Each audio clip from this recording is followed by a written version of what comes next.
So, and now we're having poachers and gamekeepers. May I first ask the gamekeeper up, Mr. Kaspersky, who is from Kaspersky Lab. Would you come up, and may I ask Mr. Mr. Domscheit-Berg up as well? Mr. Kaspersky is the CEO and founder, chairman of Kaspersky Lab. He's Russian. He has a great sense of humor. We've seen that. Oh, thanks. And he's interested in arts. He's actually financed some arts to go up in the Arctic. That's quite interesting. Antarctic. Quite adventurous. Antarctic. Oh, wow. That's on the other side. Okay, Antarctic. Penguins. Penguins, not polar bears. Okay, so brilliant, brilliant. And Mr. Domscheit-Berg, who is an author, he's the former spokesman for WikiLeaks. He studied computer science. He spends nowadays a lot of time educating kids on the internet and on the cyberspace, and he grows vegetables. So you really have come from poaching to farming. This is excellent. There's a combination there, actually. This is good. You know, the hunter-gatherers, the farmers, next stage, excellent. So we have just seen what the regulators have said, and what I would actually ask you, and I'm coming with you from with the last question I had, and I'll give you another last question afterwards. From 1 to 10, how safe can institutions and their clients get? How close can institutions and their clients get to being secure in the cyberspace? From 1, I just want a number from 1 to 10. It's a bad idea to ask the IT security guy for 27 years in IT security. I'm paranoid, so 3. Okay. 3 minus. 3 minus. And you? Yeah, I'd also say it's very hard to put a number on that. It really depends on what you do and how seriously you take that. So it can be anything between 1 and 2 or 1 and 10. Okay, brilliant. So he says -3, and he can't make I'm up his optimistic. mind. Actually, the finance, the Frankfurt Man Finance have done a little poll, and 36% thought they could not be permanently secured against risks, and 64% said they could be permanently secured. So they're clearly less worried than you are, and probably they should, given that you're the experts, they probably should be more worried. Yes. But let me start with Mr. Domscheit-Berg. What do you see are the major threats for financial institutions in cyberspace? What are the ones that I think we least expect? Well, I think it's more the obvious problems, and this is not just for the financial sector, it's basically for every industry out there, just as for every private person. And that is that we are venturing very fastly into a new world where everything is connected, where we introduce new technologies. And on the other hand, because of that fast development, we are urged very often to introduce new technologies that we couldn't really vet in the first place. So I think what we require in this very fastly changing environment is a lot of calm, is also a lot of authority where we don't expect it. So the people responsible for your IT security in these institutions, they need to have the according authority to take decisions, to also take decisions that no CEO can overrule so easily. And this is a paradigm shift when it comes to, when it comes to hierarchies in companies, when it comes to how you do things, how you react to trends, how you also have to keep the calm.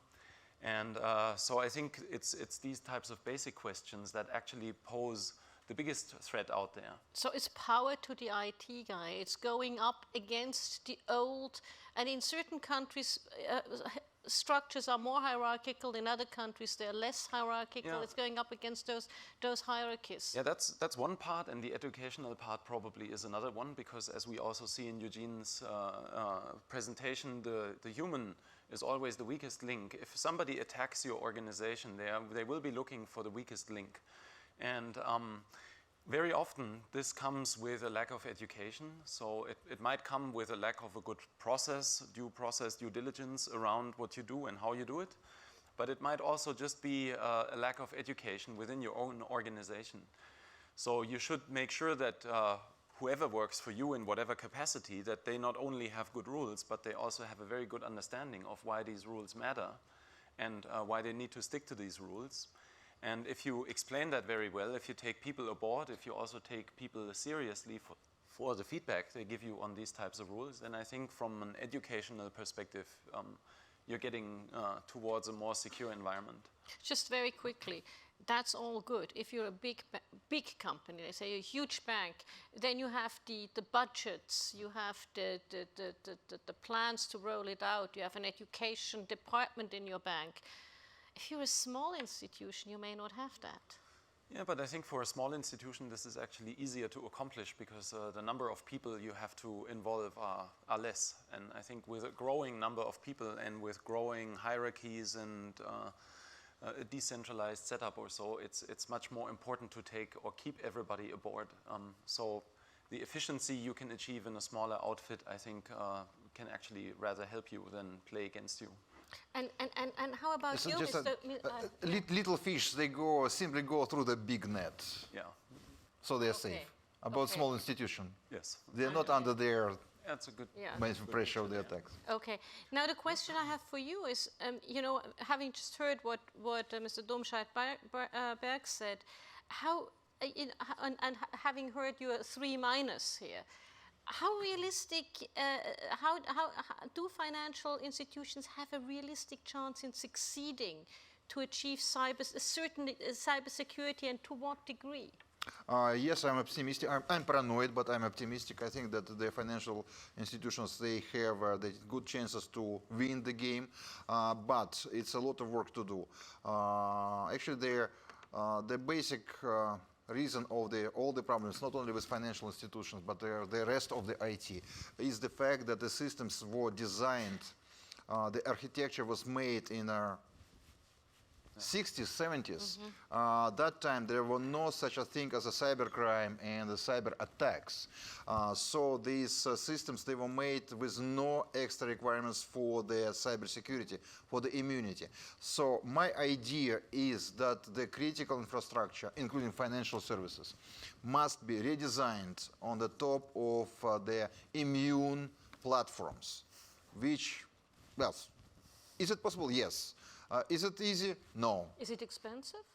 Not so expensive. I will say it takes too much resources, human resources, and time. Yeah. But it's possible.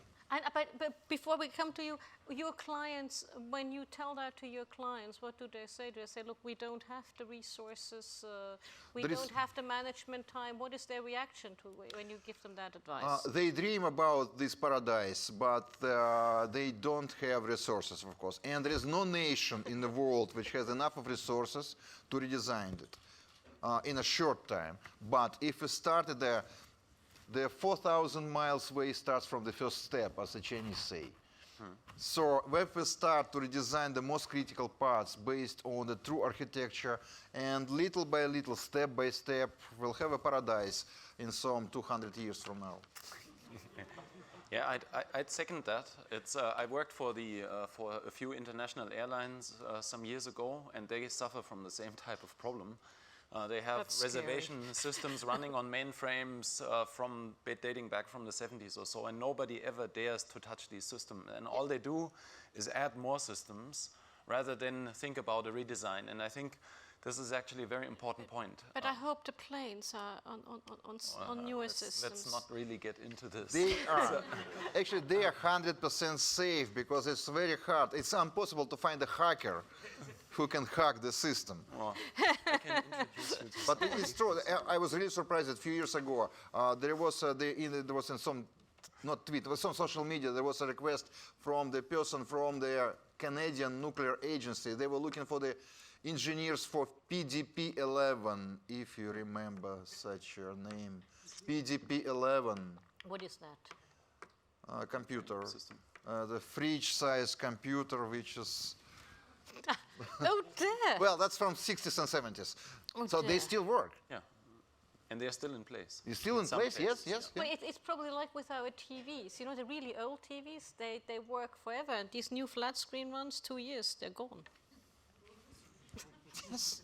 Plus, they have a camera built inside that's spying on you. Oh So dear! it's, Yeah, you would know. You would know about that. It's my phone.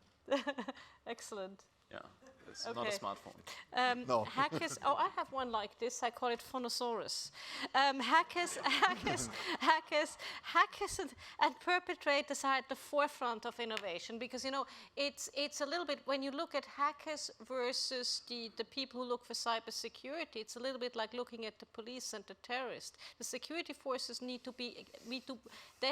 They only have one if they're always right. The perpetrator has one if he's once right out of 4 million times. So in order to hack into these ever better protected IT systems, you need to have a lot of ingenuity and innovation. Is there anything from that innovation that you could say in terms of process, in terms of thinking ability, that the established industries and IT communities could get in terms of innovation? Well, I think that's very hard to say. So I think the whole notion to think of hackers as evil people, first of all, is a bit of a problem because lots of people are just curious people and they might happen to end up in the wrong environment or so. So I think what it's quite actually, no, if you speak to someone that's kind of part of the German hacker scene or however you want to call that, but there's the ethics of hackers, and it actually says that you shouldn't mess with other people's data and stuff, and there's a lot of people that would respect this sense of a But isn't of a that what notion, a hacker does? He messes no, with other people's this data. depends on your definition of the thing. I would say a hacker, first of all, is somebody who's curious to find out how something is working. White hat. And then, yeah, this is the underlying motivation or so. And then it depends on where people end up. So in the same sense that you can end up in a criminal career stealing cars or so, you might end up in a cybercriminal career. And this is a much bigger question than just a question about IT systems or so. It's a question about what kind of opportunities do you have in society.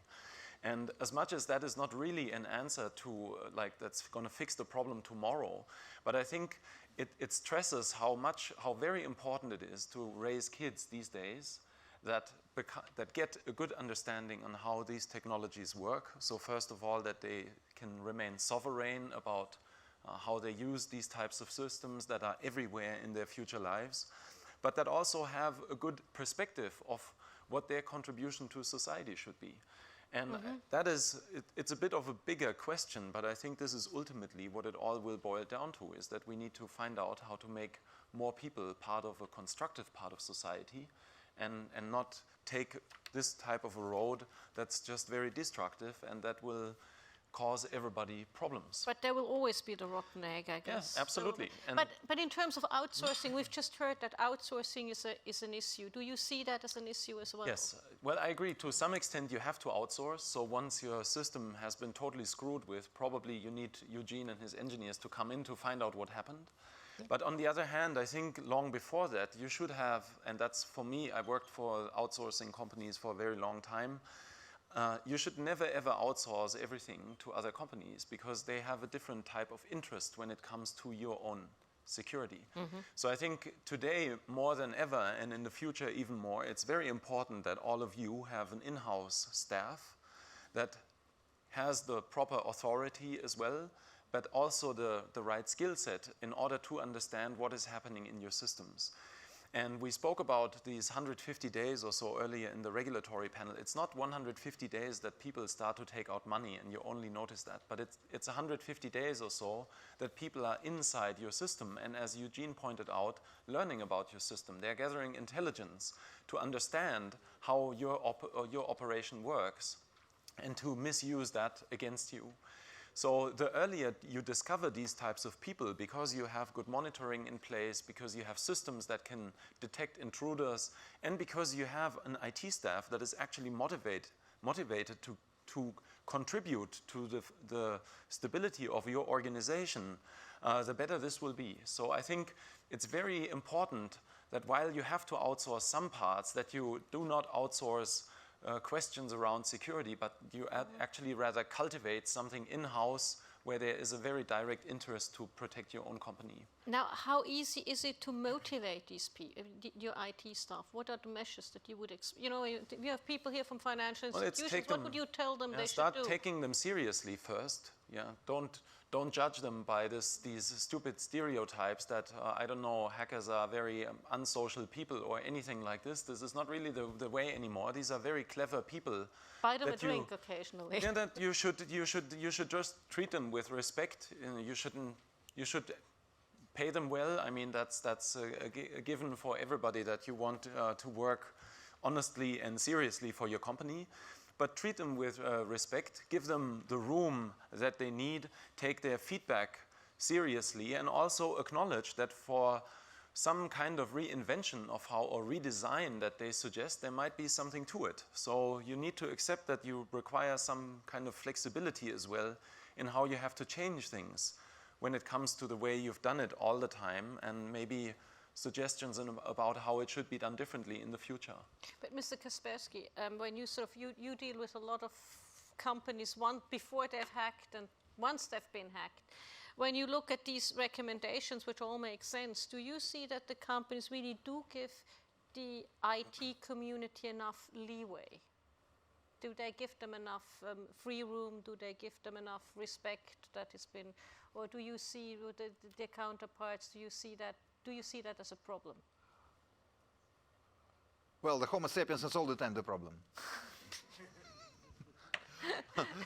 I'm sorry, but it's very hard to answer this question because, well, actually, I don't really know what's going on with the human factor on the victim side, how they're good or bad they are with our customers, because we're typically working with the engineers which are responsible for the IT security, with the other security guys there. So they are, well, if they are good, if they are not really motivated in the present job, so maybe they will have the better job in my company. So you're a poacher, in other words. Okay. Yes, okay. So this. Well, we need more and more people in IT security. Actually, the IT security guys, including the good hackers, the bad hackers must stay in prison. Yeah. The good hackers, which we have in our penetration team, which simulate the hackers attack, which are paid and have a contract and have a permission for that. Okay. These people are very expensive, and it's very hard to find these people. And especially in some nations, there are less IT people than the other people with the other jobs. Like in Germany, there's a lack of their IT resources. How many how many very well-known software companies do you know from German-speaking countries? One. 1.5. 1.5. Okay. Yeah, and the IT security, which is now on the rise, it needs resources. So. Okay, so these people that are very expensive, they're important. And, well, many years ago, I made a statement, and unfortunately, I was right. Years ago, I said, so if the cybersecurity issues are going to rise the same speed, the cybersecurity experts will be paid better than football stars. Unfortunately, yes. So some guys are paid quite high. Not like a football stars, not really, but it's growing and going close to that. So you guys are clearly in the right field. Yes. Unlike economists, how innovative do companies such as yours have to be to ensure to stay, ahead of the perpetrators? How innovative do you have to be? What do you do to make sure you stay ahead of the game? You have to be faster. So our job is much more interesting than any other job, because we fight not only with our competitors, not only satisfy our customers, but we also fight with bad guys, which are very, very smart.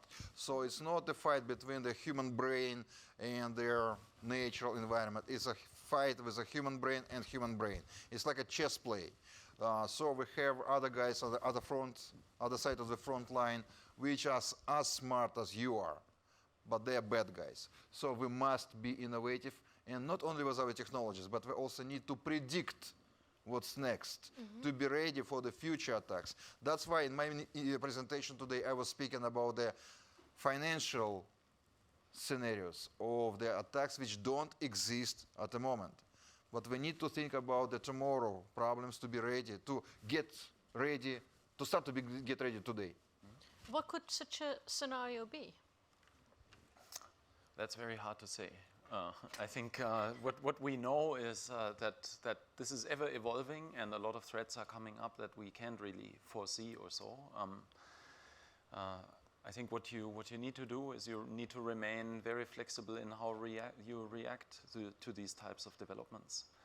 I don't know, a few years ago I wouldn't have thought that somebody will get locked out of their smartphones and then they blackmail you for money in order to reactivate the phone or so. This is some kind of a threat scenario that I wouldn't really have predicted, but it's kind of something that's happening these days, and it's becoming increasingly popular.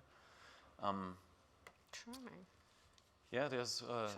Charming. I think it's just another point of where we need to slow down a little bit. We have a market full of stuff that isn't really ready for the market yet. Okay, and we need to question ourselves why actually we all need this pace when it comes to new technologies that, on the other hand, are really more dangerous than they are ready for the market. And in that respect, I think that's something where we need some kind of a different angle as well. So my 18th century space is a good space. Well, it depends on what bank's customer you are, because they're all closing down, the offices. So at some stage, you might find out that your bank doesn't have a physical space anymore, So that's very interesting. Now I have a tricky question. Well, then I'll just go to barter. That's fine. I'll grow vegetables and go to barter. I have a question that's a rather tricky question. But I think everybody in here is asking themselves the question. I've prepared you that I would ask this question.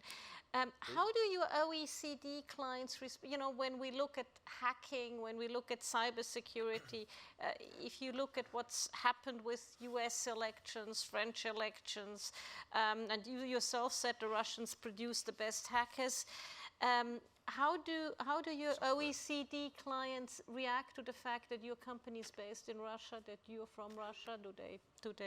Is it an issue ever? Yeah, actually it's a yes and no.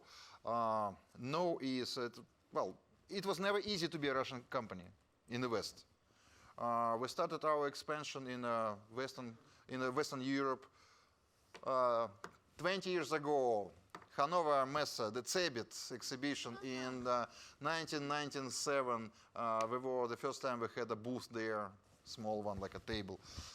So we started our expansion there. And that time they were looked at us, I said, the Russian software company? What's that? So it was never easy. And geopolitical situation getting up, down. There's a global warming, global cooling, the waves are going. Now it's a little bit freezing.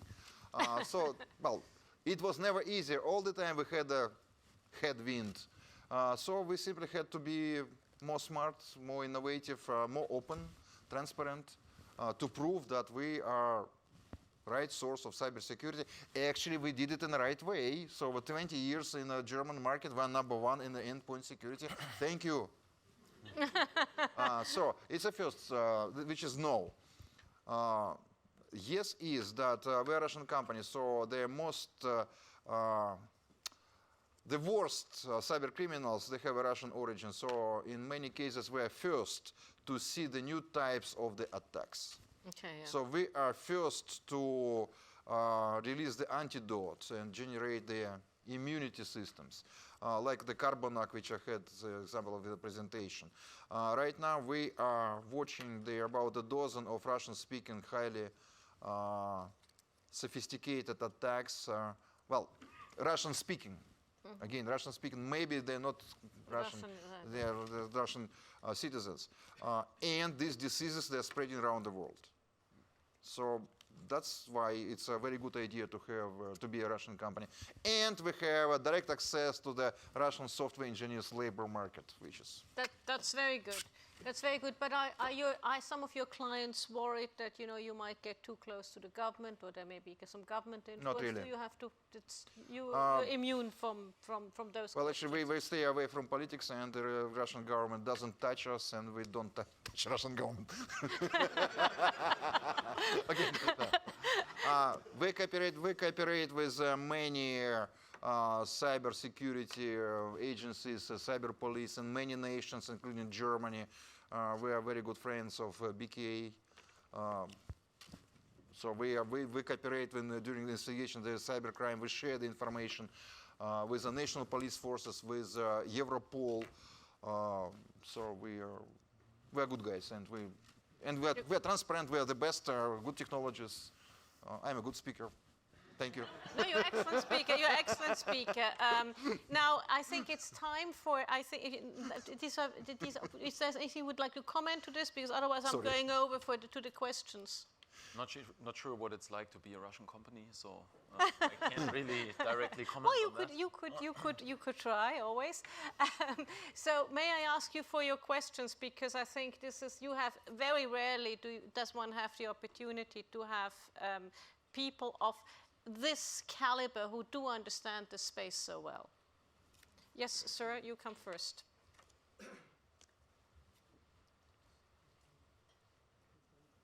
Thank you very much. Andre Wassmann from KGL in Munich. 2 questions. First is, are we ready for things like blockchain and so on, have the responsibility that are, if I listen to your discussion, then it seems that there's a lot to do. We are not responsible already for these things, but on the other hand, technologies like blockchain are being discussed, and also with using open source and everything like that.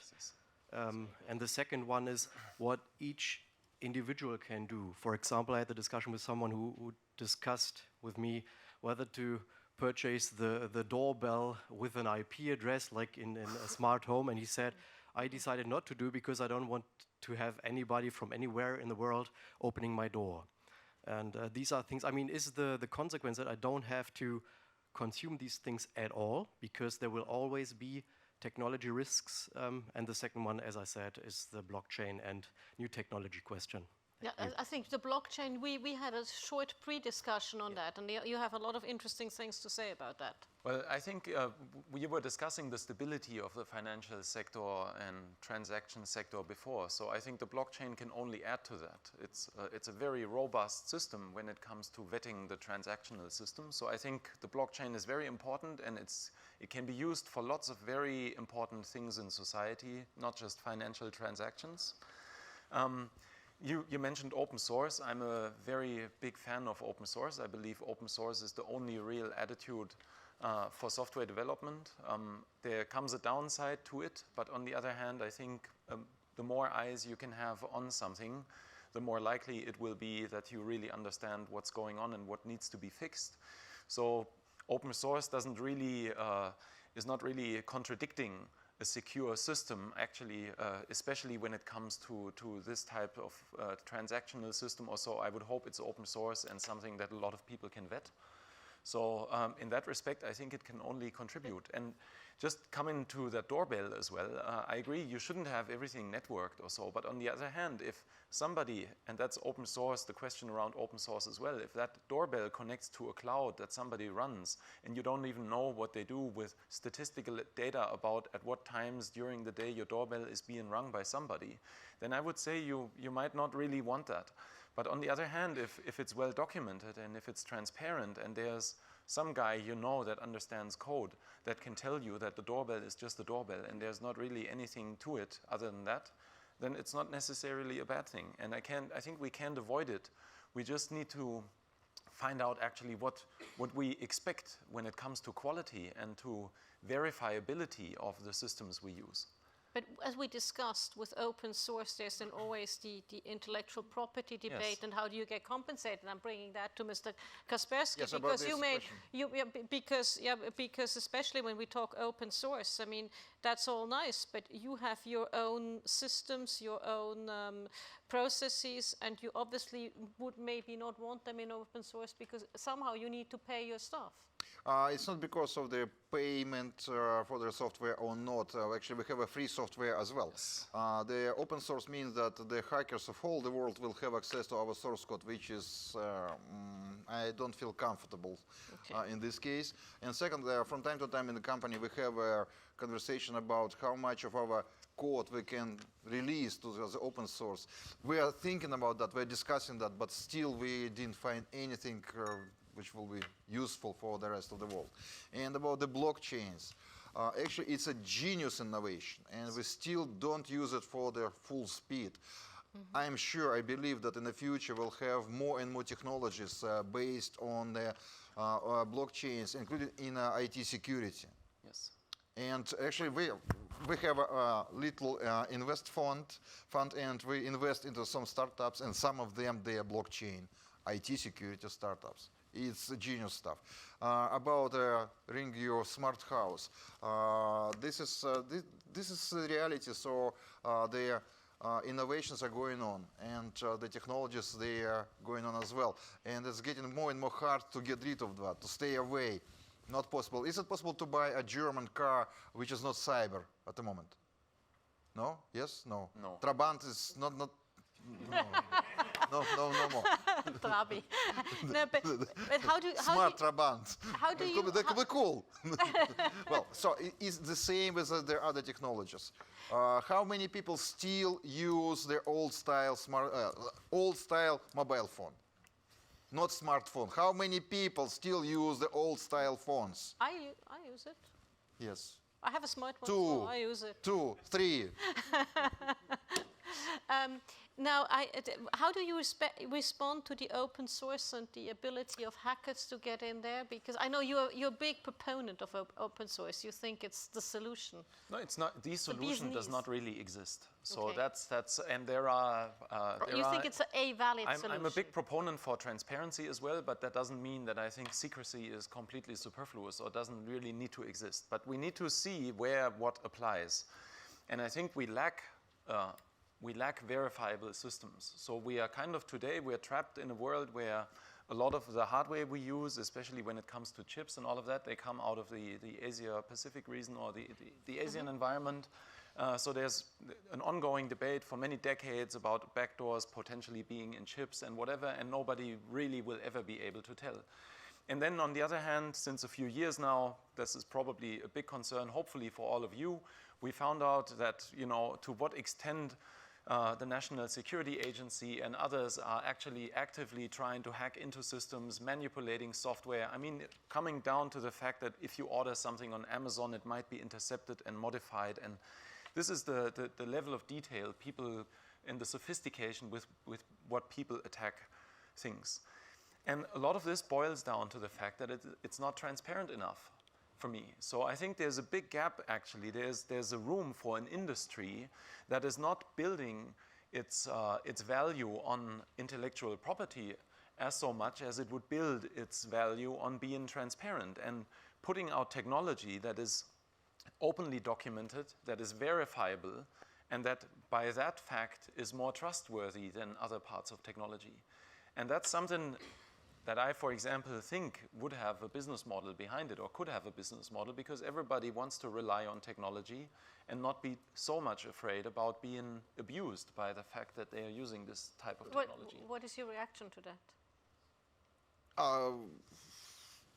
Partly agree. You partly agree, okay. Okay, now can we have another question, please? Yes, sir?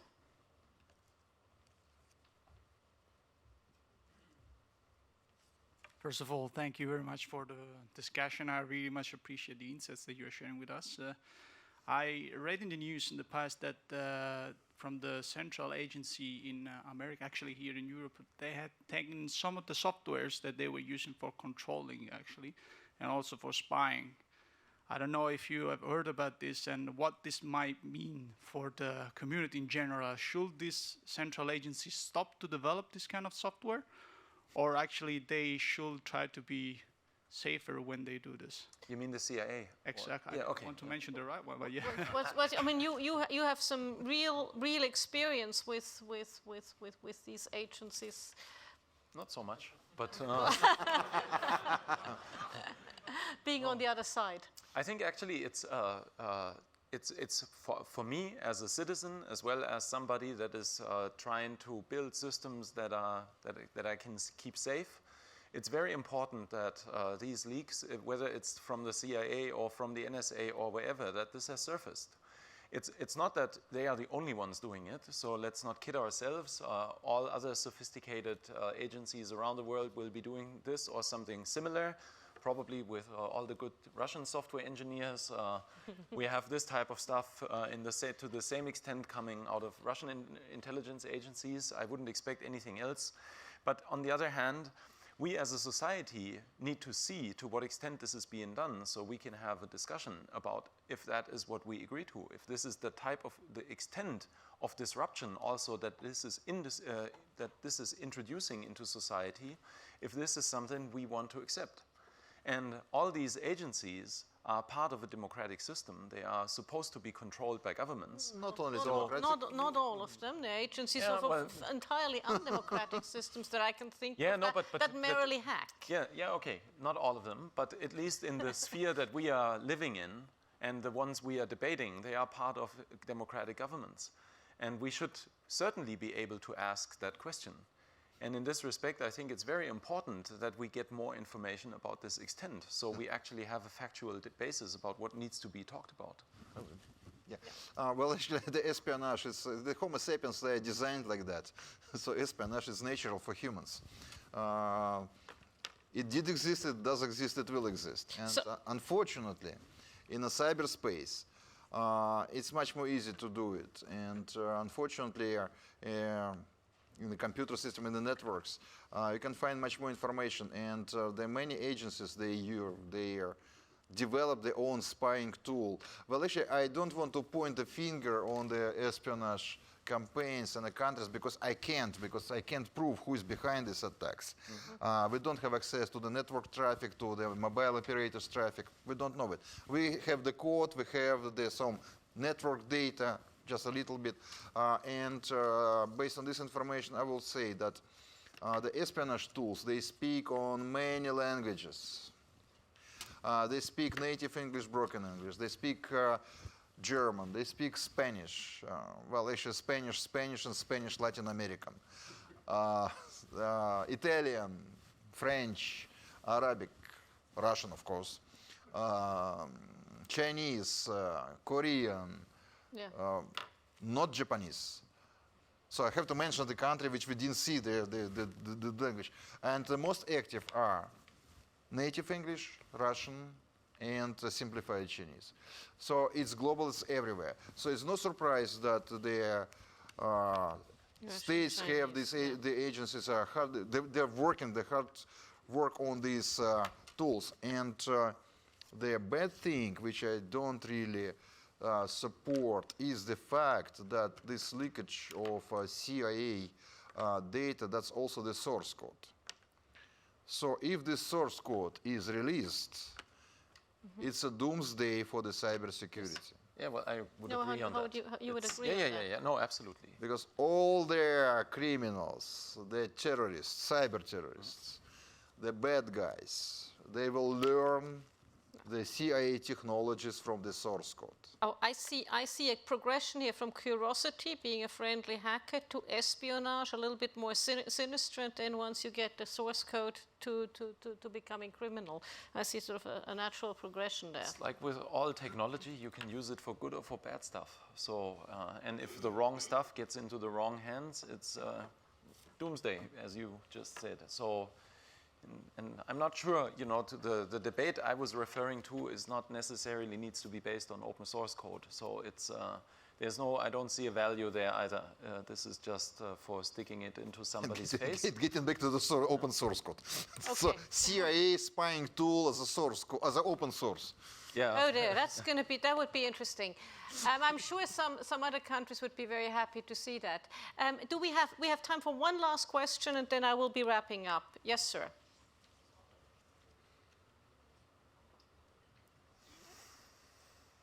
Thank you, gentlemen and lady, for this fantastic panel today. My question is, we've talked a lot about the perimeter defenses with technology and so forth to safeguard the organizations, the financial services industry and so forth. What about the malicious insiders? And I guess this would play into some of what you've discovered over the years, Daniel. I mean, a lot of the leaked information is coming from malicious insiders. So I'd pose that to the panel, if I may. Yeah, well, I'm not sure if it's really necessary malicious is the right description in a lot of respects, and this is why I actually engaged into this whole field. I believe I'm a big friend of business continuity, and that business could be society's business in the same sense as any other business. And I think in order to be able to continue, you need to be able to be aware of things that are happening that are, I don't know, developing in the wrong direction. You need to be aware of errors that are happening. And to me, a whistleblower who is making people aware of this is something like an error correction mechanism. So I think as a society, we need these types of people. And as any organization, you should have an interest in knowing what these types of people know, what they have to say. So the only reason why whistleblowers come to a platform like WikiLeaks is not because they're all evil people, but it's rather because too many of our organizations don't want to listen to them. So from my experience, practically, I would suggest that if you all establish a good error culture, a good culture for reporting corruption or developments within your own organizations that people perceive, and you establish a culture in which you want to hear that, then it's very unlikely that most of these people will go to the public or just leak this type of information out to somebody on the internet just to stick it to you. These is the smallest percentage of the motivations we can find. So listen to these people in the same sense as you should listen to your IT security people. Take people seriously. And if you take people seriously, generally, whoever it is, if you treat them with respect, you're much less prone to this types of an issue. What do you say? From a technologist's point of view, that's a technical problem. Actually, we can watch their typical behavior in the network. We can watch their business processes or technological processes in the technological environment, industrial environment. And we can recognize that something is going wrong. So actually, it's a technology, it's a product, and well, we do it. It's not only about the human factor. I'm speaking from the point of view of the technologist from the technology side. Yes. Okay. In short, yes, we do it. Okay. So on that note, I will make a very quick summary of what I've heard. This is an obvious problem, cybersecurity, given that everything is very interconnected. You said, well, both of you said, look, the educational part is important, getting really well-trained IT staff is incredibly important, and giving them powers, empower them. So maybe override some of the old hierarchies. You also, we talked about the architecture. When you look at, there's a lot of old architecture there, which comes from the 60s, 70s legacy that just has new stuff put on. So that's rather interesting. So one needs to work with institutions to get things updated, which is obviously time-consuming and resources-consuming. We've talked about open source and blockchains. You're a big proponent of open source. You have some reservations about open source in some. You're a proponent in some cases. In other cases, not comfortable. You wouldn't really say that the CIA system should be open source, because then otherwise everybody could become a hacker. Blockchains, both are sort of in favor of. We sort of also need to sort of be aware of where things come from, sort of, you know, the Asian chip dynamic, and to understand what's built in. What I found was really interesting is that you said when you look at all sort of the espionage hacking thing, the three big languages are English, Russian, and Chinese. So that should tell us something of where the hackers are coming from. They're not coming from Japan. And that happy note, they're not coming from Japan. They're also not really coming from Germany, right? There's not German as well. Not the top spoken language, but yeah. Germany says so. Don't feel too secure, and so don't feel too secure. And with thank you very much. This was very enlightening. This was a very good ping pong match of ideas. And with that, and 2 minutes to spare, I can let you go into your break, but do not forget to come back at what time, Hubertus? 3:40. At 3:40 for another cracking panel, and you should be here. You should not miss the next panel. Thank you very much. Thank you.